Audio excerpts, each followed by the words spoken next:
తరతరాల చరిత గల తల్లి నీరాజనం, పదపదాన నీ పిల్లలు ప్రణమిల్లిన శుభతరుణం.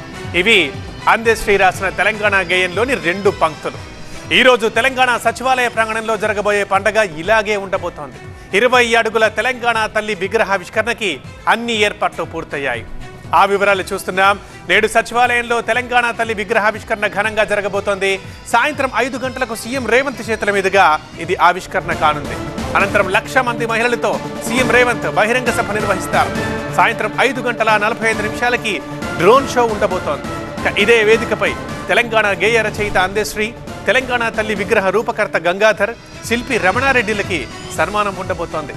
తెలంగాణ కవులు బండి యాదగిరి, గూడ అంజన్న, జయరాజ్లతో పాటు ప్రజా గాయకుడు గద్దర్ భార్యని సన్మానించనుంది ప్రభుత్వం.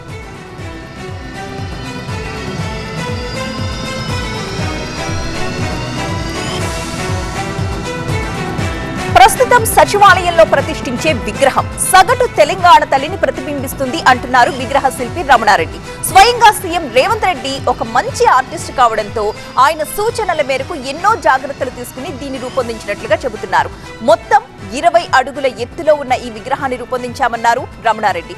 ఆయన ఇంకేమన్నారో మరిన్ని వివరాలు మా ప్రతినిధి ప్రభాకర్ అందిస్తారు.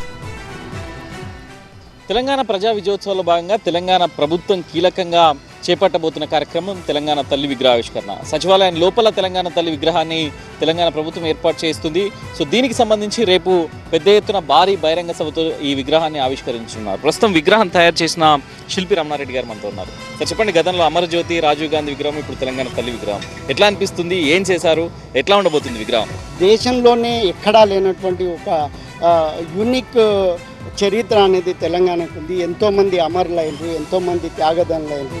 సో వీళ్ళందరి త్యాగ ఫలితమే ఈరోజు తెలంగాణ ఆవిష్కరణ అనేది. కింద తెలంగాణ తల్లి ఆకృతి, దాని కింద ఒక పీఠం లాగా ఇవ్వడం జరిగింది. ఉద్యమానికి చిహ్నంగా సో వందలాది పిడికిళ్ళు ఉంటాయి. అక్కడి నుంచి చేతులు తెలంగాణ తల్లిని పైకి లేబడుతూ ఉంటాయి. తెలంగాణది ఆవిష్కృతమైంది, అక్కడ తెలంగాణ తల్లి అనేది ఆవిర్భవించింది. మీరు అన్నట్టు ఓకే, ఇదంతా ఒక రైస్ బౌల్ ఆఫ్ ఇండియా తెలంగాణను చూపించేలాగా ఉంది అనేది మీరు చెప్తున్నారు. కాకపోతే కొన్ని పార్టీలు మాత్రం ఇది చాలా పేదరికాన్ని ఉన్న తెలంగాణ తల్లిగా ఉంది, తెలంగాణ తల్లి అంటే చాలా రిచ్గా ఉండాలి, తెలంగాణ ధనిక రాష్ట్రంగా ప్రతిబింబించేలా ఉండాలి అన్నారు. మీ విగ్రహం చెక్కే అప్పుడు ఆ రిఫ్లెక్షన్ అది కనబడిందా? ఒక రాష్ట్రం అన్నప్పుడు అందులో పేదలు ధనికులు అందరూ ఉంటారు. సో మనకి సంస్కృతికి సంబంధించినటువంటి అంశము ముఖ్యంగా ఈ ఆర్భాటాలు, కిరీటాలు ఇవన్నీ ఏంటంటే మనకి ఒక దేవతామూర్తి లాగా రిప్రజెంట్ చేసేటువంటిది. దేవతామూర్తి గుళ్ళో ఉండాలి, తల్లి ఇంట్లో ఉండాలి, హృదయంలో ఉండాలి.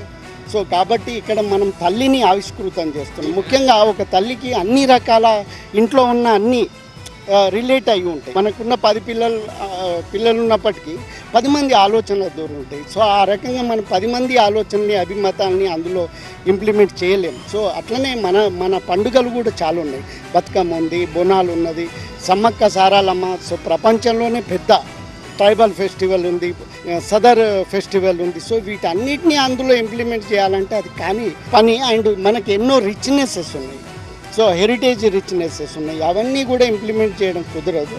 మనకి ఒక సాంప్రదాయకమైనటువంటి, ఒక అందరికీ సమ్మతమైనటువంటి ఒక సామాన్య స్త్రీ. ఇప్పుడు ఈ విగ్రహంలో ఎట్లాంటి చేంజెస్, అటైర్ కానీ, నగలు కానీ, మిగతా రూపురేఖలు కానీ ఎట్లాంటి చేంజెస్? మన సాంప్రదాయం ప్రకారం గుండ్ల పూసల మాల అనేది కామను, కడాలు ఉంటాయి, కంటె ఉంటుంది, సో చెవిదుద్దులు ఉంటాయి, కాళ్ళకి కడాలు, మట్టెలు. సో ఇవన్నీ కూడా అందులో సాంప్రదాయకమైనటువంటి ఎలిమెంట్లు ఏవైతే మనం జనరల్గా వాడేటువంటివి ఉంటాయో అవన్నీ కూడా అక్కడ రిప్రజెంట్ చేస్తూ ఒక సామాన్య స్త్రీమూర్తిని మనం ప్రజెంట్ చేయడం జరిగింది. ముఖ్యంగా ప్రధానమైనది ఏంటంటే ఈ శిల్పంలో సాంప్రదాయకత అండ్ ఉద్యమాల నుంచి ఎస్టాబ్లిష్ అయిన తెలంగాణ తల్లి. ఇప్పుడు మిడిల్ ఆఫ్ ది వర్క్లో ఏమన్నా ఇన్వాల్వ్ అయ్యారా సీఎం గారు? డెఫినెట్లీ. అంటే మెయిన్ ఎక్కడ వస్తుందంటే డ్రాయింగ్ వేసినప్పుడు ఉన్న ఎలిమెంట్స్లో ఆ చేంజెస్, ఆ కలర్స్, ఎవ్రీథింగ్ ఆ డ్రాయింగ్నే మేజర్గా జరుగుతుంది. శిల్పం వచ్చిన తర్వాత తను కొన్ని సజెషన్స్ డెఫినెట్లీ ఇచ్చారు. అన్ని పర్ఫెక్షన్, అందులో తన ఆర్టిస్ట్. సో తను ఏదైనా ఈవెన్ ఒక 2 డైమెన్షనల్ ఆబ్జెక్టు 3 డైమెన్షన్కి డెవలప్ అయినప్పుడు ఏ ప్రాబ్లమ్స్ ఉంటాయి అనేది ఆయనకు తెలుసు. అంటే ఇప్పుడు మనకి ఉన్నటువంటి స్టాచ్యూ తెలంగాణ తల్లి 17 ఫీట్ల హైట్ ఉంటుంది. కింద ఏదైతే బేస్ ఉందో అది 3 ఫీట్ ఉంటుంది, మొత్తంగా 20 ఫీట్లు. Thank you sir. ఇది మొత్తానికి తెలంగాణ ప్రభుత్వం చాలా ప్రతిష్టాత్మకంగా తీసుకున్న తెలంగాణ తల్లి స్టాచ్యూకు సంబంధించిన శిల్పి రమణారెడ్డి గారు చెప్తున్నారు. కెమెరా పర్సన్ అంజితో కలిసి ప్రభాకర్, టీవీ 9.